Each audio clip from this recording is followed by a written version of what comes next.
como decía Dani, nosotros trabajamos en la iglesia, somos pastores de una comunidad, algo más o menos parecido a lo que ustedes están haciendo acá. Y mi esposa es odontóloga, y bueno, yo trabajo en otras cosas también, así que es, digamos, un modelo más o menos parecido al que ustedes están manejando acá. Pero estamos muy contentos de poder compartir esta mañana con ustedes, de ver algunas personas que yo me acuerdo ver hace algunos años en la iglesia, pero de ver también familias nuevas, y eso es muy bonito. Ver unas parejas, unas familias nuevas que no había visto, significa que la iglesia se ha estado renovando y eso es una bendición para todos. Así que esta mañana yo le pregunté a Dani qué debía compartir y me dijo, por favor, predique de esto. Entonces, si sale mal lo que voy a decir, es culpa de Daniel, no es culpa mía, porque él fue el que me dijo, predique de esto. Entonces, pero hay una frase, en estos días estaba leyendo una frase en un libro y él decía lo siguiente, y quisiera leérselas o que ustedes la lean conmigo, y como ustedes están organizados así como en mesitas, que compartamos un momentico si nos parece o no. No siempre tienen que estar de acuerdo con todo lo que decimos acá, ¿cierto? Hay cosas que de pronto decimos que ustedes dicen, eso no me parece. Esta es una de esas frases que puede ser que usted no esté de acuerdo con eso. Entonces, mire lo que dijo un hombre hace algunos días. Hace poco estaba hablando con un amigo que había cumplido 50 años, un par de años antes que yo. A ver, vamos a hacer antes de seguir con esto. ¿Cuántos tienen aquí entre 20 y 30 años? Levanten la mano, entre 20 y 30. ¿Ustedes no? Menos de 20. Ay, Dios mío, están muy jovencitos. Bueno, entre 10 y 20. Ay, sí, levanten la mano, muy bien. 10 y 20, eso. Entre 20 y 30 años. Ninguno. Entre 30 y 40 años, levanten la mano. 30 y 40. Yo ya no estoy ahí, uy, qué tristeza. Entre 40 y 50 años, levanten la mano. 40 y 50. Entre 50 y 60. Y entre 60 y 120, levanten la mano. Casi todos, no, muchos, pero no, hay muchos, qué belleza. Pero miren esto, miren lo que decía este hombre. Los adultos acá, mayores de 50 años o mayores de 60 años, tienen mucha experiencia para hablar de lo que vamos a decir hoy. Entonces, esto es para ustedes específicamente. Listo, dice, él me sorprendió al decir que tus 50 años están predeterminados en gran medida por lo bien que viviste tus 30 y 40 años. Decía el hombre, vive bien tus 30 y 40 y tus 50 resultarán geniales. Vívelos mal y todos tus problemas y cuestiones que nunca resolviste cuando eras más joven pueden sabotear tus últimos años, incluso más allá de los 50 años, hasta los 60 y los 70. Y aún, dice el hombre, la vida de tus hijos. ¿Lo vuelvo a leer o está claro? ¿Está claro? Ahora, rápidamente, ahí en las parejitas que estaban o en los grupitos, ¿están de acuerdo con eso o no? Compartan, ¿les parece? ¿Hay alguien que diga, a mí no me parece, porque puede haber otra opción de pensar esto, no tiene que ser así? ¿Están de acuerdo con lo que dice este hombre en esta frase o no?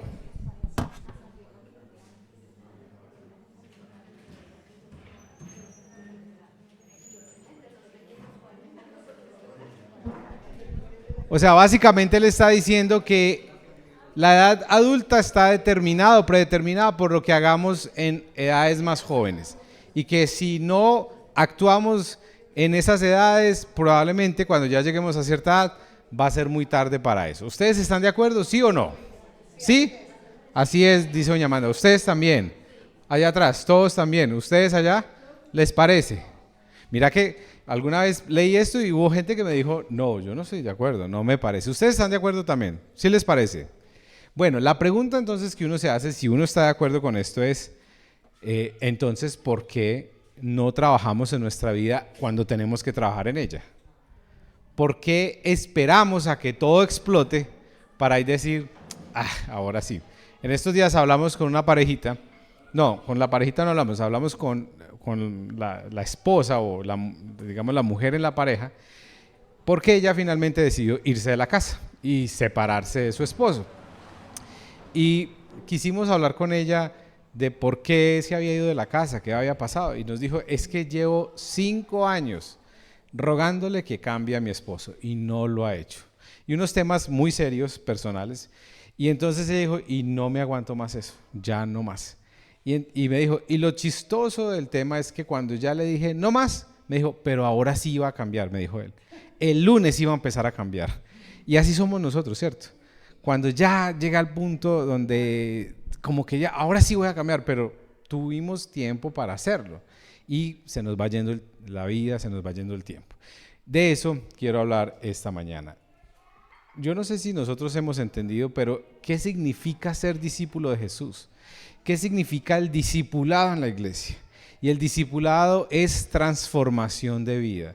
Ser discípulo de Jesús es una vida transformada, es ser transformado. El discipulado entonces es transformación. Y quisiera esta mañana compartir con ustedes algo que yo he llamado lidiando con mis grietas. ¿Cuántos aquí tienen grietas en su vida? ¿Saben qué son las grietas o no? Bueno, aquí no hay grietas, pero digamos que en Armenia es muy común que usted entre a una casa y vea unas pequeñas grieticas, porque allá tiembla mucho. Aquí no tanto, pero allá sí. Entonces usted entra a una casa y usted ve unas pequeñas lineecitas que es cuando hay un remesón, pues se hacen unas grietas. Pero ¿qué pasa cuando uno ve esa grieta y la deja crecer y no hace nada frente a esa grieta? Eso empieza a crecer, se llena de hongos, pasan los años y esa grieta ya es grandota y es un boquete. Eso pasa también con nuestra vida, eso pasa con nuestro carácter. Hay muchas cosas en nuestra vida que de niños o de adolescentes son como una grieta que tenemos ahí. Uno sabe, sí, pero es que yo soy iracundo, pero bueno, tampoco he matado a nadie. Me saca la rabia a la gente rapidito, pero bueno, ahí voy. Es que además eso viene de familia. Así era mi mamá, así era mi papá. En la casa hablamos así golpeadito. Y eso es normal en mi casa. Hablamos durito. Y entonces empiezan esas grieticas a establecerse en nuestra vida y a quedarse ahí y nunca trabajamos en ellas.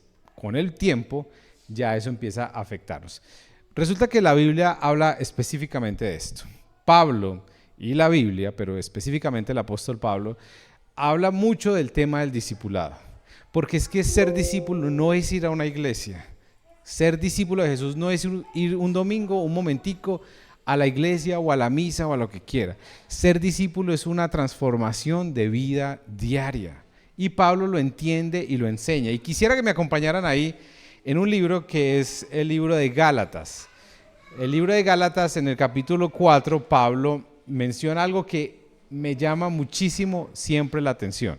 Y quisiera compartir esta mañana con ustedes de este versículo.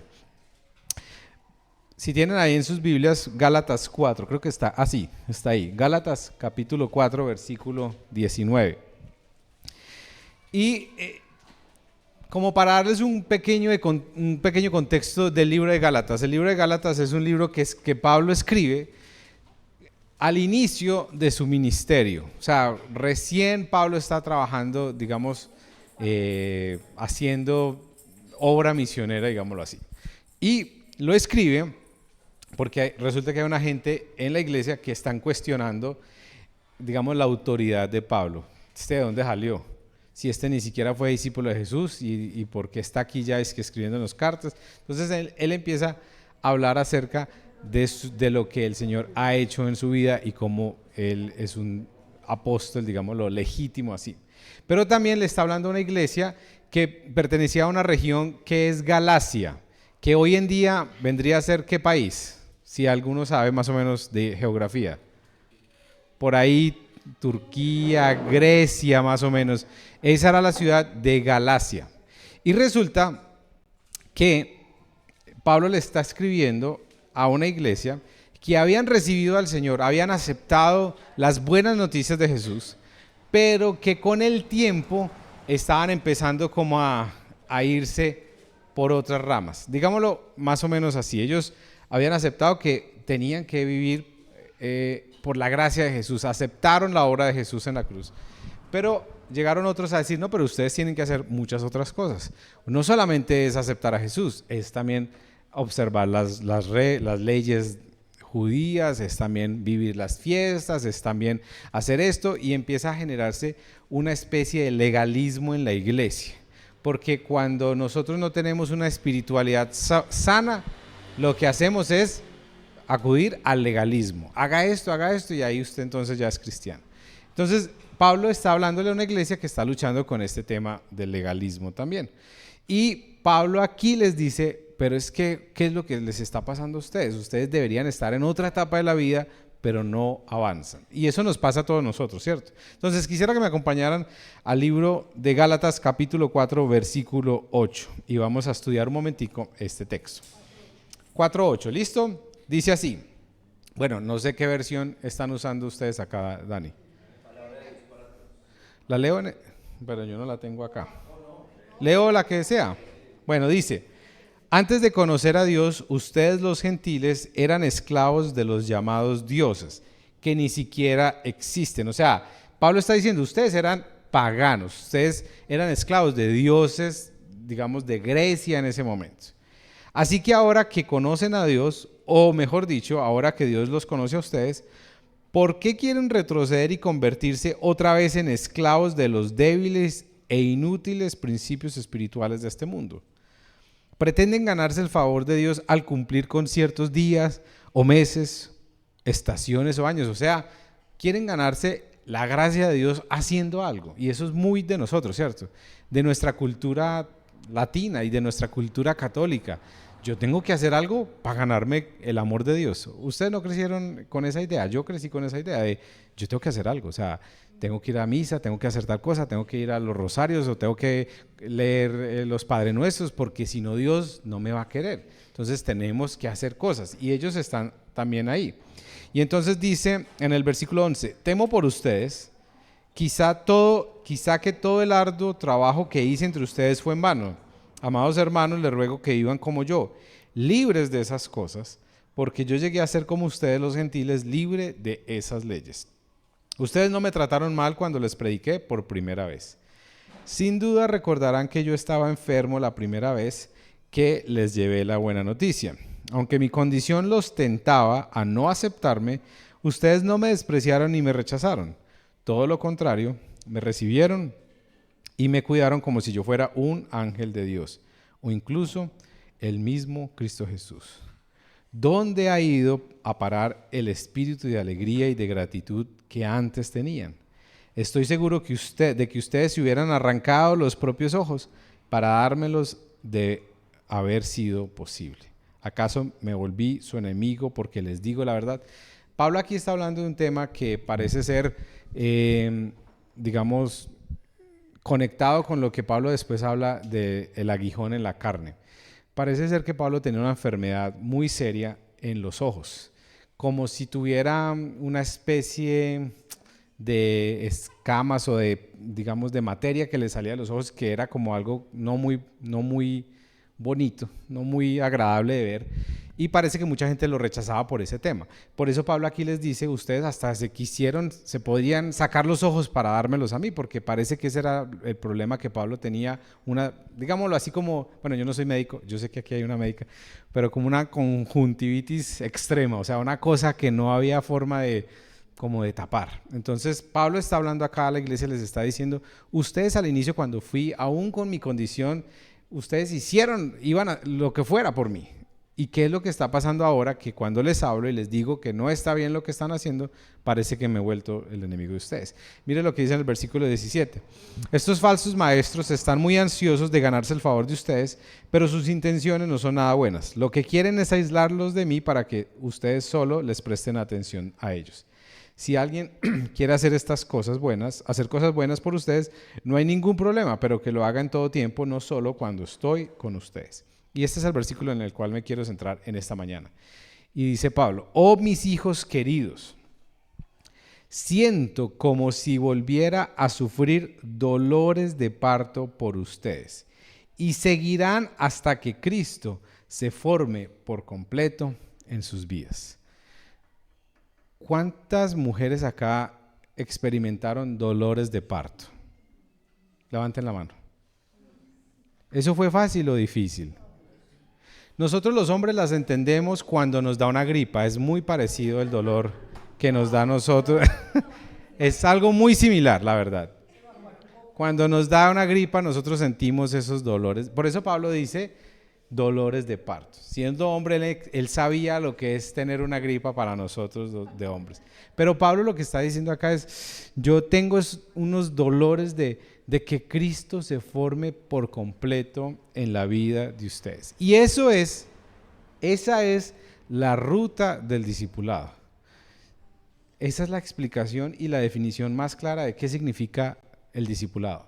Que Jesús se forme en nosotros, no más.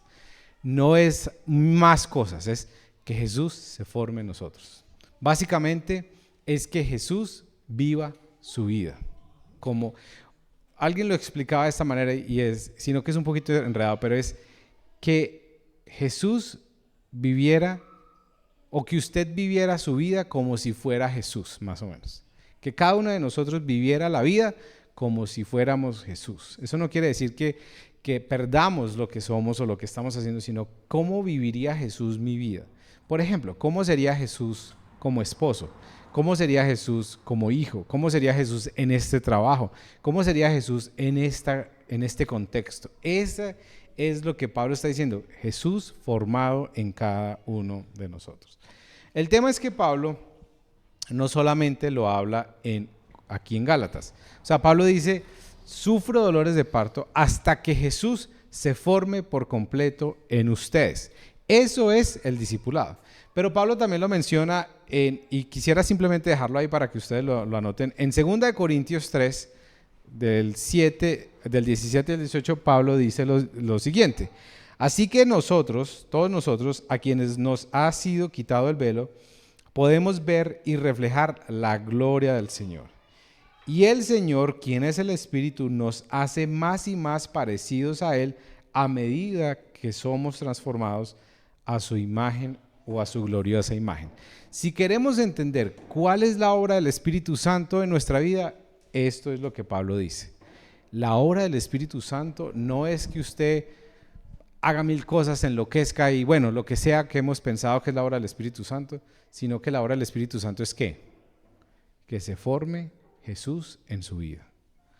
Que reflejemos la gloriosa imagen de Jesús en nosotros. Que cuando la gente vea a Daniel, que cuando la gente vea a todos ustedes, diga, vemos a Jesús en él, por su forma de hablar, por su forma de actuar, por su forma de pensar. Jesús se refleja en esta vida. Esa es la obra primordial del Espíritu Santo en nosotros.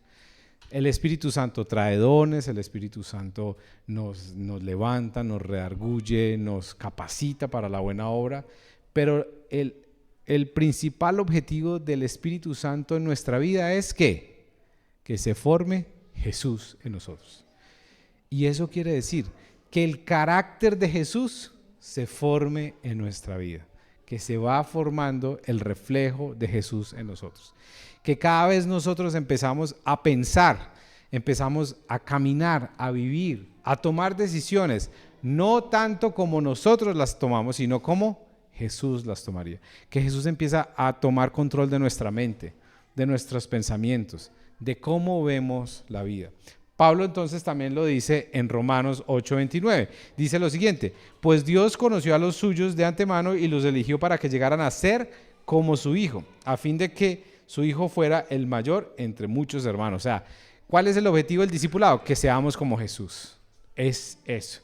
Y un último, en 1 Corintios 13:11, Pablo dice lo siguiente.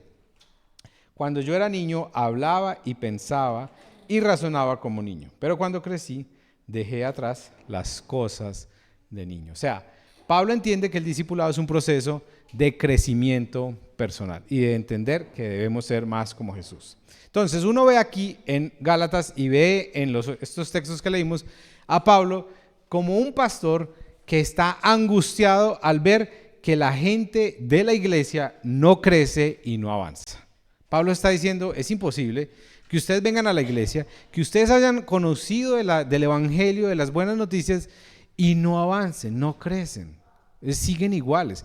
en otra carta, en esta de Corintios, Pablo dice, ustedes ya deberían estar comiendo sólido, bandeja paisa, deberían estar, ¿cuál es la comida típica? Chuleta de cerdo, costilla, y todavía se la pasan tomando lechita, teterito como la niña, cuando ya deberían estar comiendo sólido, pero siguen siendo unos niños espirituales, porque hay algo que no está bien en el discipulado.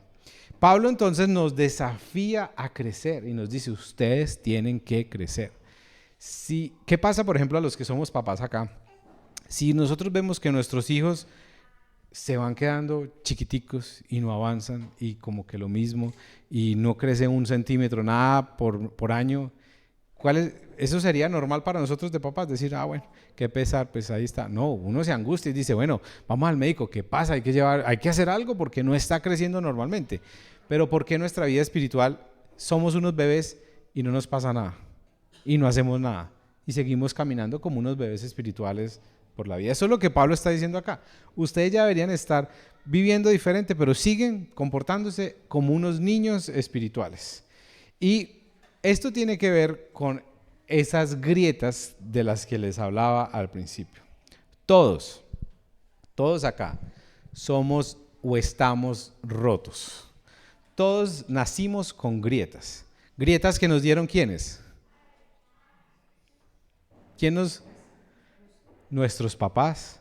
Son esas grietas que es que mi mamá hacía esto y yo también. ¿Ustedes no les ha pasado que lo que a veces uno más le fastidiaba de los papás, de la mamá, uno lo termina haciendo con los hijos? ¿No les ha pasado o no? Que uno dice, pero eso que más me daba rabia, ahora terminé haciendo lo mismo. Porque todos aquí venimos con esas grietas de fábrica, grietas que vienen del pecado, que vienen de Adán y Eva, de ese pecado inicial donde todo el ser humano empezó a nacer y a crecer con fisuras en el carácter. ¿Por qué? Porque la imagen de Dios en nosotros fue lo primero que se afectó cuando nosotros pecamos. Ya no dejamos de ver a Dios como la imagen para nosotros, sino que empezamos a ver al ser humano. Por eso Génesis es muy interesante y entender Génesis nos ayuda a entender muchas cosas de la Biblia. Génesis, por ejemplo, en el capítulo 5 dice que el Señor creó a Adán y Eva a su imagen y semejanza y que luego Adán y Eva tuvieron unos hijos y dice, ya a imagen y semejanza ¿de quién? De ellos. Ya no era imagen y semejanza de Dios. Eso no quiere decir que nosotros hemos perdido la imagen y semejanza de Dios, pero sí se distorsionó y empezaron esas fisuras en el carácter en nosotros. El problema es que todos sabemos acá que tenemos fisuras en el carácter, ¿cierto? Todos sabemos que hay cosas que no están bien, todos sabemos que hay cosas que deberíamos mejorar, todos sabemos que hay cosas que, ¿yo por qué actúo así? ¿Yo por qué reacciono así? Hay algo que no está bien, tengo que hacer algo frente a esto. El problema es que, ¿qué? No sabemos qué hacer, ¿cierto? No sabemos qué hacer. Uno dice, sí, pero ¿cómo hago para cambiar? ¿Cómo hago para dejar de ser así? Pablo y la palabra nos da la clave y nos dice, ¿es la obra de quién? Del Espíritu Santo. Por eso, miren, el Señor es tan hermoso y por eso estas son las buenas noticias. Cada vez que la iglesia se reúne, tienen que haber buenas noticias. Si usted sale aburrido de la iglesia es porque no le predicaron bien la palabra. Usted tiene que salir, porque una cosa es que usted salga entendiendo que ha pecado, está bien, pero el Señor dice, pero a pesar de eso hay buenas noticias, y esas son las buenas noticias que da el Espíritu Santo, y es que el Señor sabía que no éramos capaces nosotros de cambiar, de transformarnos, de hacer algo diferente. Por eso envió el Espíritu Santo, para que tuviéramos una ayuda sobrenatural que nos ayudara a hacer lo que nosotros naturalmente no podemos hacer. Esa es la obra del Espíritu Santo. Y quiero mostrarles algo. Mire, la vida de nosotros es más o menos como esto. No sé si todos lo ven, allá también lo están viendo, ¿sí? La vida de nosotros es como esta imagen, es como esta pared. Todos lo están viendo, ¿cierto? Hay una parte en nuestra vida que es lo que todo el mundo ve, que es esa parte de arriba. Eso es, no, pero antesito de eso. Esa parte es lo que la gente ve esa parte bonita de nosotros, ¿cierto? Usted normalmente cuando está en algunos contextos de familia o con amigos, usted muestra de pronto la mejor parte suya, ¿cierto? Esa es la parte que la gente ve. Esto algunos Autores lo llaman también el iceberg, que es como esa puntica del iceberg que la gente ve. Pero hay una parte abajo que nadie ve o que solamente Dios ve. Entonces, la parte de arriba es ese, digamos, ese pastel o ese pastico bonito que se ve como organizadito, se ve bonito y se ve, digamos, como una parte bien organizada, cuadradita, pero esa parte gris que está abajo es la parte que nadie ve. Esa es la parte interna suya, que Dios ve. Y esta es más o menos la vida suya entre los 20 y los 30 años. Normalmente hay cosas que la gente nota en usted que dice, es un poquito como bravita, es como que le da mucha ira, pero pues, no sé, tampoco, pues, no pasa como nada, es como inofensiva. Esas son esas grieticas que ustedes ven ahí, ¿sí ven como unas grieticas que se ven ahí? Todavía no se nota mucho. ¿Qué es lo que pasa con nosotros? Esa parte que nadie ve está ahí escondida y nosotros simplemente seguimos viviendo la vida como si nada. Y no trabajamos en esas áreas que son esas fisuras. La parte de arriba, como la gente todavía lo ve bien o no se ve tan mal, pues usted dice, todo está bien, ¿cierto? Pero ¿qué pasa con nosotros? La siguiente. Cuando ya pasamos de los 30 a los 40 años, empiezan a suceder algunas cosas en nosotros. Y es que hay algo que ocurren y son esas presiones de la vida. Normalmente entre los 20 y los 30 años, o entre los 15 y 30 años, ¿cuáles son las presiones de la vida? Estudiar de pronto y pues empieza uno ya con una vida laboral un poquitico, pero tampoco hay mucha presión porque uno no tiene hijos todavía. Empieza como a haber algunas responsabilidades, pero no es tan fuerte.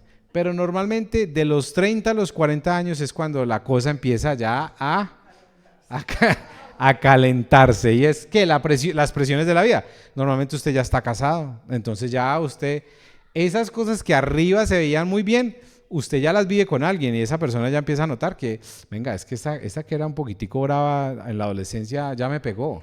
Entonces la cosa y ya, miren, en estos días escuchamos de una familia que tuvo que llamar a la policía porque la hija le pegó al novio. O sea, la misma mamá llamó a la policía porque su hija le pegó al novio. O sea, porque dijo, es incontrolable. Ella nos decía la mamá, es incontrolable mi hija, yo no sé qué hacer.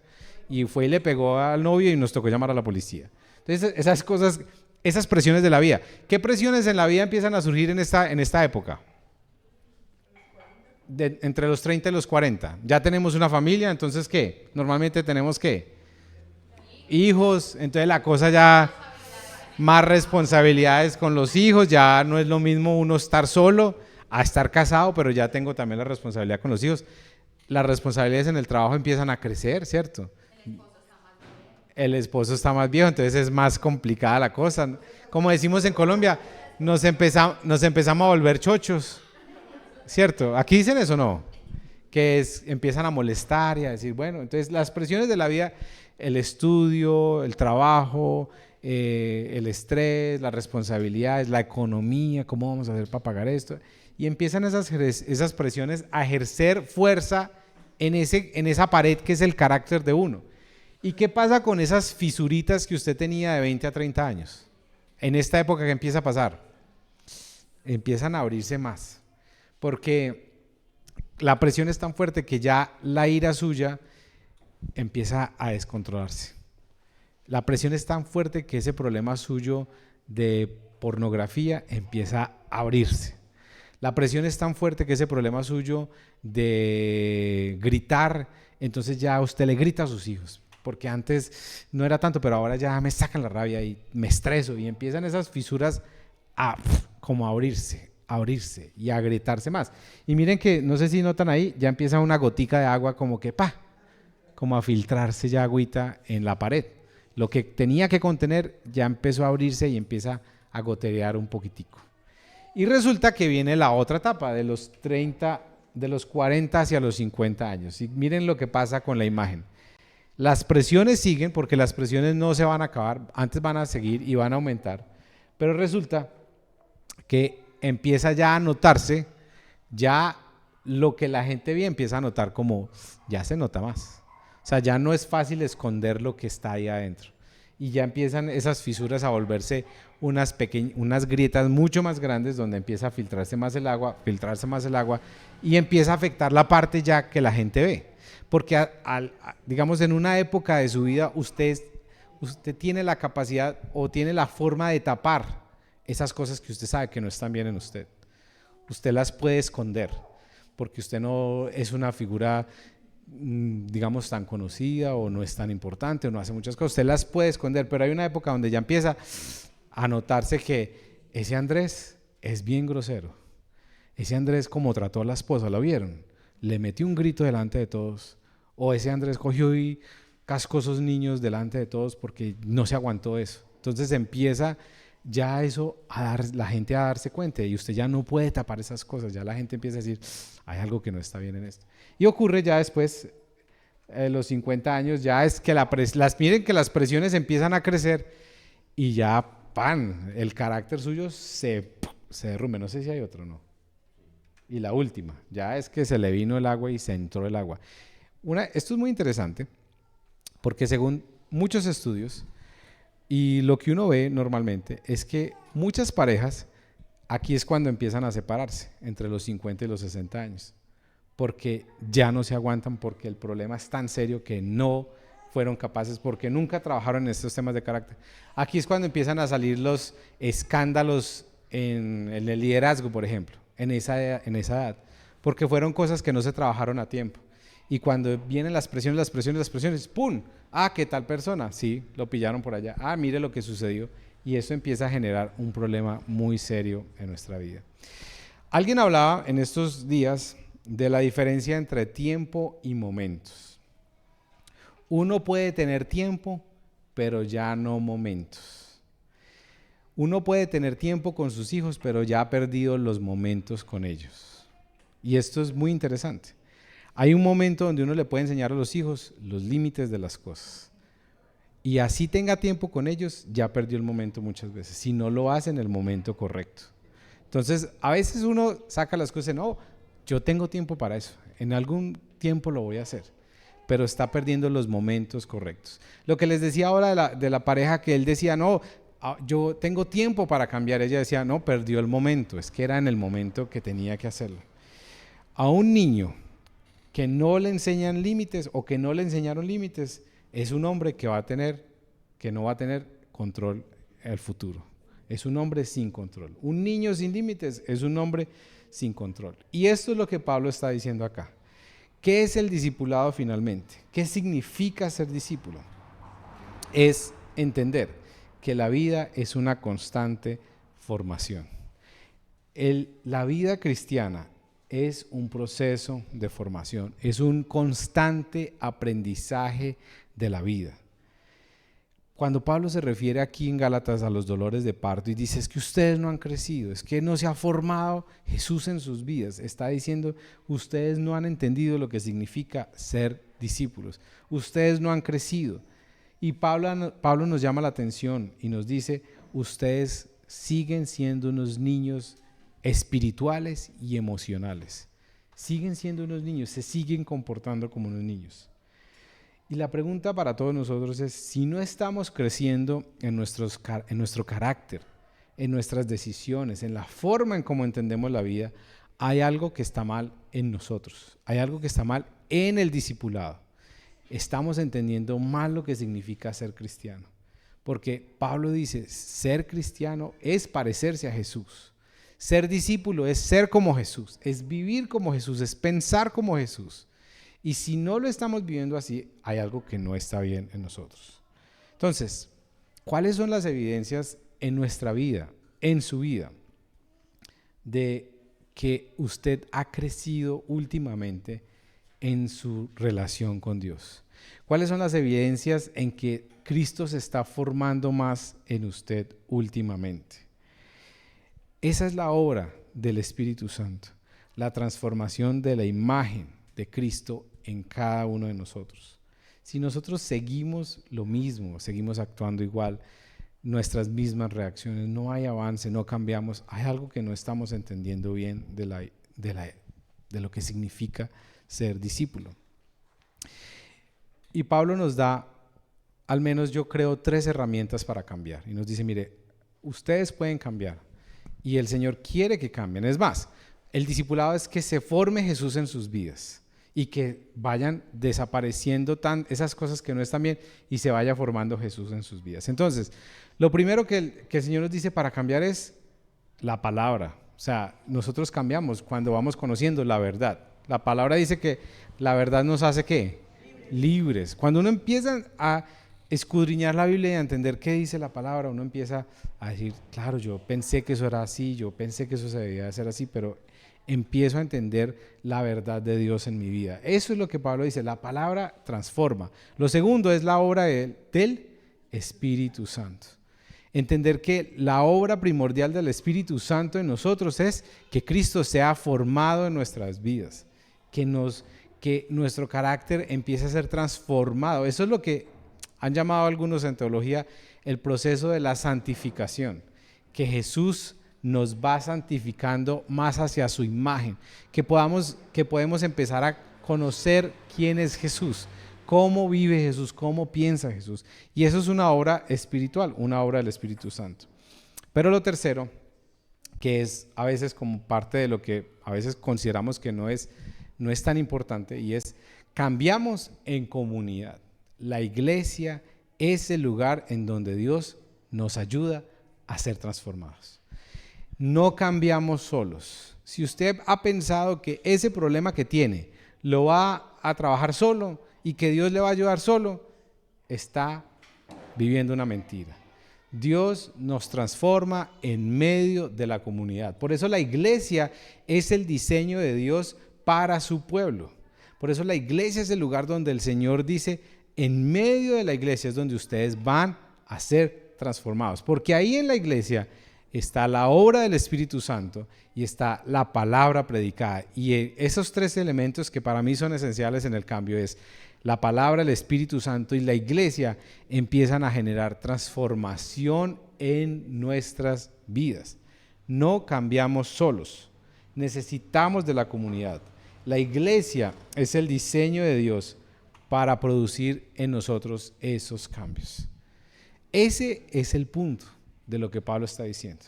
Ustedes me hacen sentir dolores de parto hasta que Jesús sea formado por completo en ustedes. Miren que Pablo, la oración por la iglesia no es que sean 20,000 personas, que tengan los mejores equipos, que hagan las 20,000 cosas. Pablo dice, el propósito de la iglesia es que Jesús se forme en ustedes, que ustedes entiendan cuál es la ruta del discipulado. Y eso no es tan fácil. No es tan fácil, ¿sí o no?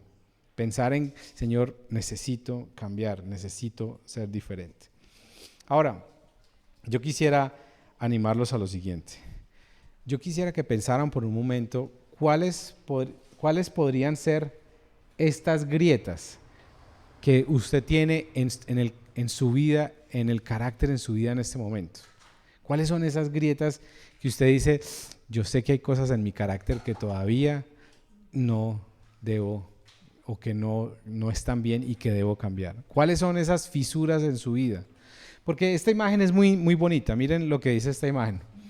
Que finalmente en nuestras vidas, ser cristiano, ser discípulo de Jesús, no significa que ya no hay grietas o que todo es perfecto. Esta imagen nos muestra que igual esa pared sigue teniendo esas grietas en el carácter, esas cosas que son parte de la naturaleza pecaminosa del ser humano, de nuestras familias, de donde venimos. Pero la cruz cambia todo. La cruz sostiene la persona. Y miren que a pesar de que hayan presiones, a pesar de que hayan esas grietas, la cruz concentra todo y nos permite florecer a pesar de eso. Por eso Dios no está buscando perfección en nosotros, porque Él sabe que nosotros no somos perfectos. ¿Saben qué es lo que busca el Señor? Madurez. Que seamos personas maduras, que seamos personas que entendemos lo que significa ser discípulos. Entonces, yo quisiera animarlos en esta mañana para que pensaran en cuál es esa grieta o esa fisura, o tal vez ya no es ni una grieta, ni es una fisurita, sino que es un boquete ya en su vida, en este momento, en la que debe pedir ayuda. ¿Qué es esa cosa que usted dice, si no le pongo cuidado a esto se me va a llevar el matrimonio, esto se me va a llevar la vida? Si no le pongo cuidado a este problemita que tengo, esto va a destrozar todo lo que he construido hasta ahora. Yo quisiera animarlos a que piensen, ¿cuál es esa fisura? ¿Cuál es esa grieta en la que usted dice, necesito prestar atención? Y quiero animarlos en esta mañana a que piensen por un momento en eso. Piensen ahí en esa grieta. Y voy a animarlos a que cierren sus ojos y vamos a orar en esta mañana. Y usted le va a decir, Señor, yo quiero poner delante de ti esta situación. Esto es solo entre usted y Dios. Cierre sus ojos ahí donde está y dígale, Señor, yo quiero poner delante de ti esta situación en mi vida. Yo sé que hay cosas que no están bien, en las cuales necesito que tú me ayudes. Tú conoces estas fisuras, estos problemas con los que he cargado toda mi vida, con los que he luchado toda mi vida, en los cuales he visto que han afectado a otros, Señor, y cada vez más veo que afectan más personas. Antes tal vez lo podía guardar, lo podía esconder, pero cada vez más veo que esto afecta a mi familia, a mis hijos, y sé que no está bien, Señor. Pongo delante de ti esto. Te pido que me ayudes, te pido que me acompañes, que me fortalezcas, Señor. Que tú mires esta situación y mires lo que estoy viviendo y las situaciones que estoy aquí pasando, Señor. Y pido tu ayuda en medio de esto, Señor. Que tu Espíritu Santo nos fortalezca, nos ayude y nos levante. En el nombre de Jesús. Y quiero animarlos para una segunda cosa. Y es, usted ya identificó cuál es esa grieta, ¿cierto? Eso que usted dice, esto necesito. Yo les voy a poner un reto esta semana y es que hable con alguien acerca de esto, que busque ayuda, hable con alguien en la comunidad, hable con alguno de los pastores acá y diga, yo necesito hablar de este tema, necesito que me ayude, porque la mentira que nos ha puesto el diablo es, trabaje eso solo, no le diga a nadie, pero eso no es bíblico. El Señor quiere que cambiemos en medio de la comunidad. Y necesitamos de unos a otros para cambiar. Así que les voy a invitar a que nos pongamos de pie y terminemos orando por este reto. Y es que usted ahí diga, Señor, ¿con quién puedo hablar esta semana de esta situación? El Señor me está advirtiendo, me está diciendo, cuidado con esto, hable con alguien, busque ayuda. Esto el Señor quiere cambiar, el Señor quiere transformarlo, pero también necesita que nosotros tomemos decisiones y digamos, Señor, aquí estoy, necesito de la comunidad para cambiar. Cierre sus ojos y vamos a orar entonces esta mañana. Señor, queremos darte gracias por tu misericordia, por tu bondad en medio de nosotros. Señor, gracias por recordarnos lo que significa ser tus discípulos, Señor. Padre, ser discípulos tuyos no es lo que a veces pensamos, no es tal vez venir 1 horita o 2 horitas en la semana, sino que es mucho más profundo que eso. Ser discípulos tuyos es una transformación real en nuestra vida. Es ser cada vez más como tú eres. Es que la imagen que fue distorsionada en el Edén sea recuperada en Cristo Jesús a través de la obra del Espíritu Santo, a través de tu palabra, a través de la iglesia, Señor. Padre, ayúdanos en medio de nuestras dificultades, Señor. No queremos llegar a una edad donde digamos, ya no pude hacer nada. No trabajé a tiempo en esos temas de carácter, no trabajé a tiempo en esas fisuras en mi vida y ahora ya todo se vino al piso. Señor, oramos para que tú nos ayudes a trabajar en esas áreas de nuestra vida, que podamos entender cuál es el proceso del discipulado.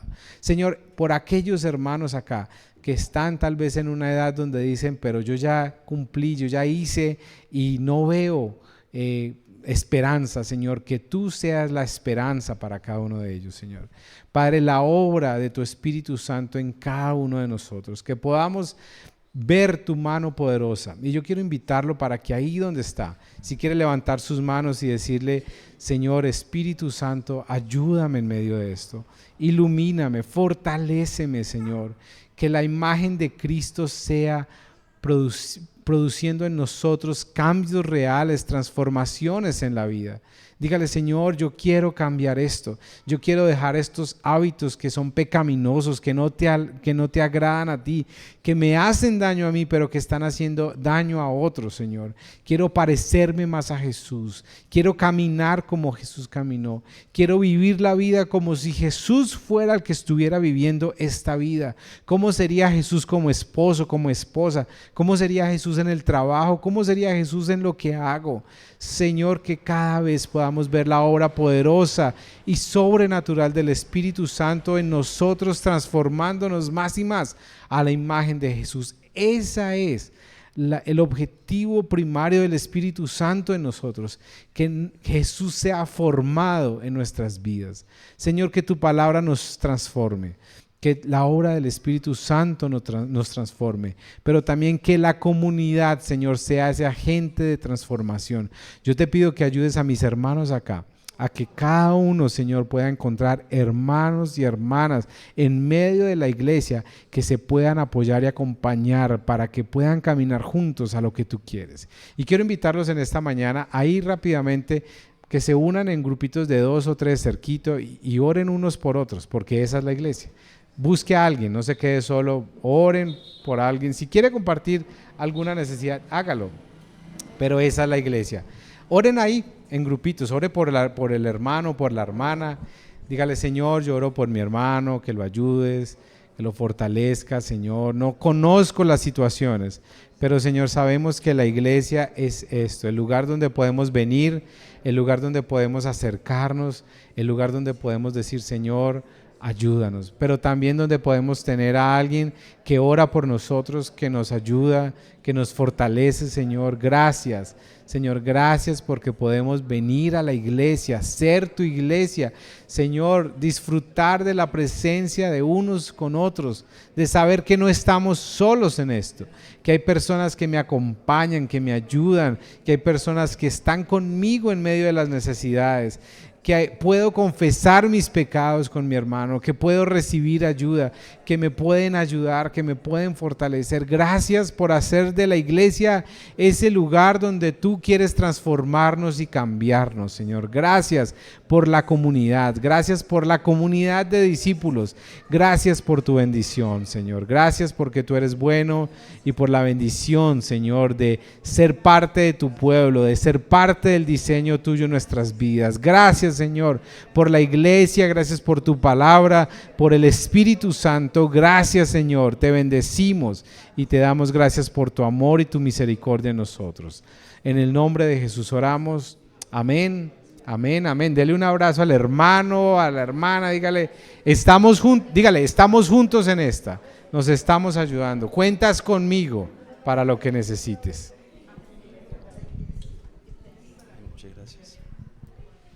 Muy bien, muchas gracias. Esto fue el lugar de honor. ¡Feliz semana!